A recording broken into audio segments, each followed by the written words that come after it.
സാംസ്കാരികമായുള്ള വല്ലാത്തൊരു പാരമ്പര്യത്തിന്റെ ഉടമകളാണ് നമ്മൾ.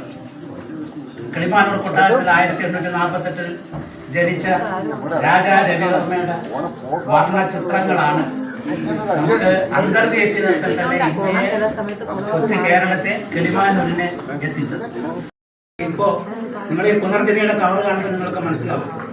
കലാകാരിയായ ശ്രീരാം ഈ സാഹിത്യ തറവാട്ടിന്റെ പൂമുഖത്ത് പിച്ചക ചെത്തുമ്പോൾ നല്ല ദൃഢനിശ്ചയത്തോടെ പാദങ്ങളൊക്കെ നല്ല ഉറപ്പോടെ ഒരു കൊച്ചുകുട്ടി വരുന്ന ആദ്യമായിട്ട് പിച്ച വയ്ക്കുമ്പോൾ വിറയലോ വേച്ച് വീഴലോ സഭാകമ്പമോ പറയാനൊന്നുമില്ല. പറയാനുള്ളതൊക്കെ നല്ല ആറ്റി കുറുക്കി ലളിതമായ ഭാഷയിൽ വളരെ മനോഹരമായിട്ടാണ് ഓരോ വാചകങ്ങളും പറഞ്ഞിരിക്കുന്നത്.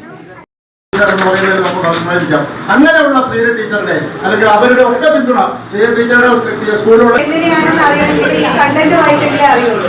പക്ഷെ പുതിയ ഒരു പുസ്തകം നമ്മൾ എടുക്കുമ്പോൾ എന്നെ സംബന്ധിച്ചിടത്തോളം ഞാൻ ഈ പുറം ചട്ട വളരെ പ്രാധാന്യം കൊടുക്കുന്ന ഒരാളാണ്. അല്ലെങ്കിൽ ഞാൻ പറയുവാണ്, ഈ പുസ്തകം ആരും ഒന്ന് എടുത്ത് വായിക്കാം, ഇതെന്താണ് ഇതിനുള്ളിലെന്നതൊന്ന് നമുക്കൊന്ന് നോക്കാം എന്ന് തോന്നുന്ന വളരെ നിലവാരമുള്ള ഒരു പുറംചട്ടയാണ് ഇത്. ഇനിയും നല്ല ഡിസൈനുകൾ ചെയ്ത് കൊടുത്ത് ശ്രീരയുടെ പുസ്തകങ്ങൾ ഒരുപാട് വിറ്റുപോകുന്ന ഒരു രീതിയിലേക്ക് വരട്ടെ. നല്ലൊരു എഴുത്തുകാരൻ നമ്മുടെ നാട്ടിൽ നിന്ന് ഉണ്ടാകട്ടെ എന്ന് മാത്രം പ്രാർത്ഥിക്കുന്നു. നിങ്ങൾക്ക് എല്ലാവരുടെയും മലയാളത്തോടുകൂടി പുസ്തകം മനസ്സിലാക്കുന്നു.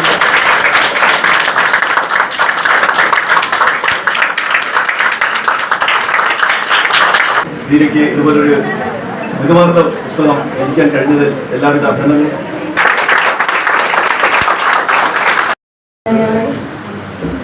എഴുത്തുകാരനും സംവിധായകനുമായ ശ്രീ സുവന്ദൻ സർ,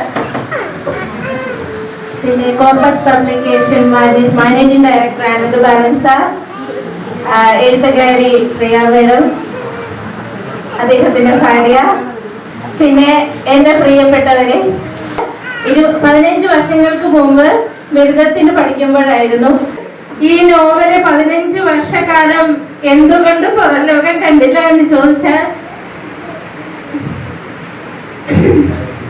20ാമത്തെ വയസ്സിൽ ഞാനിത് എഴുതി.